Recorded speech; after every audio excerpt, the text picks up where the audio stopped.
कुछ दिन पहले ये पोस्ट किया, इनकी कृपा बनी रहे। नीचे कमेंट्स आए कि बंदर की कैसी कृपा। इन्हीं कमेंट से प्रेरित होकर ये कहानी लिखी गई। कहानी साथ ही साथ एक 100 साल पुरानी बुलंदशहर की असली घटना से भी इंस्पायर्ड है। कहानी के लेखक हैं निष्काम। बड़ी ही कठिन हिंदी में लिखी है। मैं वीडियो के पर्पज से थोड़ा आसान बोलूँगी। नीचे PDF डाल दूँगी अगर आपको असली शब्दों में पढ़ना हो।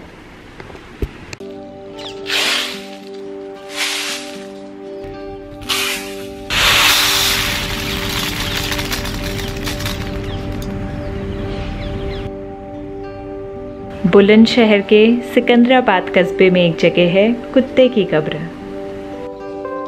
कुत्ते की कब्र, एक दिन नाम सुना फिर भूल गई। खैर कुछ अरसे बाद पास की एक सड़क पर लड़कों का झुंड एक भयभीत कुत्ते को पत्थर मारता हुआ दिखा। उनकी हंसी और खुशी का कोई ठिकाना नहीं था। कितने सारे कुत्तों को तो इन्होंने ही कब्र की तरफ ढकेला होगा। इसी दुखद घटना को देखने के बाद मन में कुत्ते की कब्र की कहानी जानने की उत्सुकता बढ़ गई। सुल्तान सुलेमान और उनके परिवार के पूरे राशन का भोग लगाने के बाद जब चतुर गिलहरी धूप सेक रही थी, तब मैंने उससे इस कहानी के बारे में पूछ लिया। 2 सेर चावल दक्षिणा के रूप में तय होने के बाद गिलहरी ने कथा वाचन शुरू किया। गिलहरी बोली, एक सिद्ध बाबा अपने कुत्ते के साथ कस्बे में रहते थे। पूरा शहर बाबा का भक्त था और बाबा का दिल कुत्ते में बसता था। एक सेकंड के लिए भी अपनी नज़रों से दूर नहीं होने देते थे। बाबा को चढ़े हर चढ़ावे पर कुत्ते का अधिकार होता था। एक ही वक्त पर उठते, साथ में विचरण करते, साथ में भोजन करते और एक ही वक्त पर सो जाते। बाबा जब कठोर तपस्या में लीन होते तो कुत्ता भी भोजन ग्रहण नहीं करता था।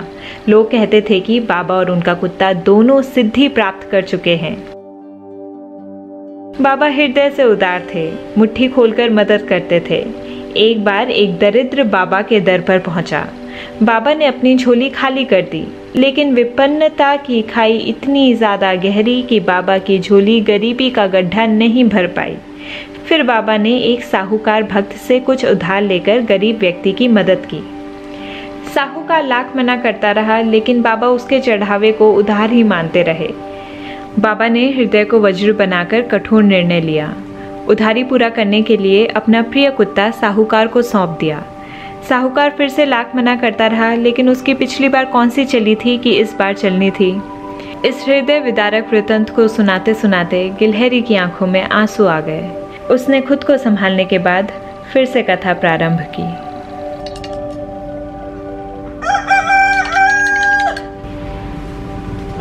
तो कुत्ते को सौंप देने के दिन पूरा शहर रोया था। बाबा रोए थे, कुत्ता रोया था, चींटी, चिड़िया, धरती, आकाश सब रोए थे। उस दिन के बाद बाबा आधा खाते थे और कुत्ता सूखा जाता था। घनी रात में साहूकार और उसका परिवार बंगले में सो रहे थे। कुत्ता बाहर उसारे में बाबा की राह देख रहा था कि तभी उसे कदमों की आहट सुनाई दी।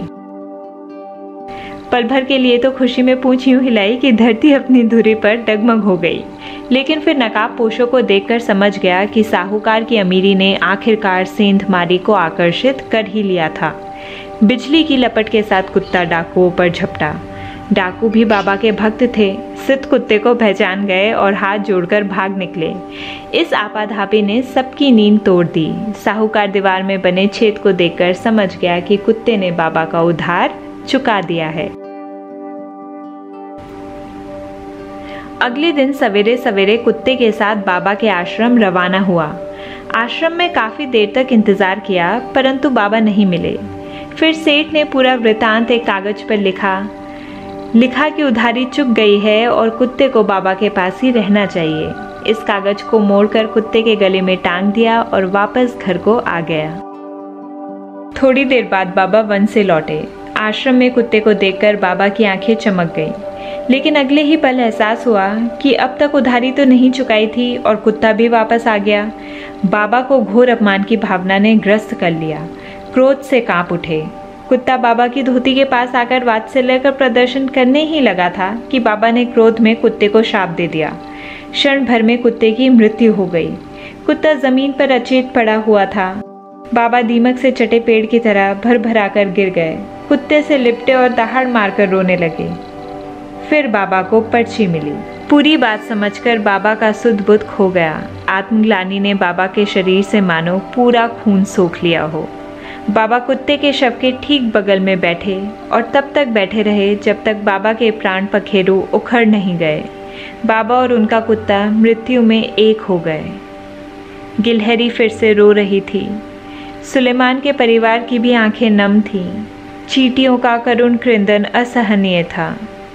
अब से जब भी कोई इंसान जानवरों पर पत्थर चलाकर उत्साह मनाए तो उसको ये कहानी ज़रूर सुनाना।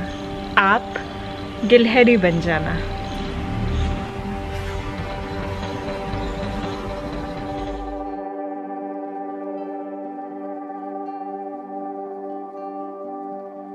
Hello everyone, this is Shruti. I hope you like the video. ये बैम्बू सूप है, कूलो भी बोलते हैं बंगाली में। सिर्फ 100 रुपीज़ का मिला मुझे लोकल मार्केट से। फिर ये हैं चॉक पेंट्स जो कि मैंने अमेज़ॉन से मंगवाए। 6 चॉक पेंट आई थिंक 600 के मिले। ज़रूरी नहीं आप ये यूज़ करें, आप नॉर्मल एक्रेलिक पेंट्स भी यूज़ कर सकते हैं। और इसको ख़रीदते वक्त मैंने ध्यान नहीं दिया कि इसमें ड्रॉ करना बड़ा मुश्किल होगा क्योंकि स्टिक्स लगी हैं। तो पहले मुझे पेपर में ड्रॉ करने पड़े। सारे मैंने एनिमल्स पेपर में ड्रॉ कर दिए और फिर कार्बन पेपर की मदद से इसके ऊपर छाप दिए। तो आई होप आपको ये आर्ट पसंद आई हो। आई होप आप भी ट्राई करेंगे। अगर पसंद आई हो तो प्लीज़ लाइक दे दीजिएगा और सब्सक्राइब भी कर दीजिएगा।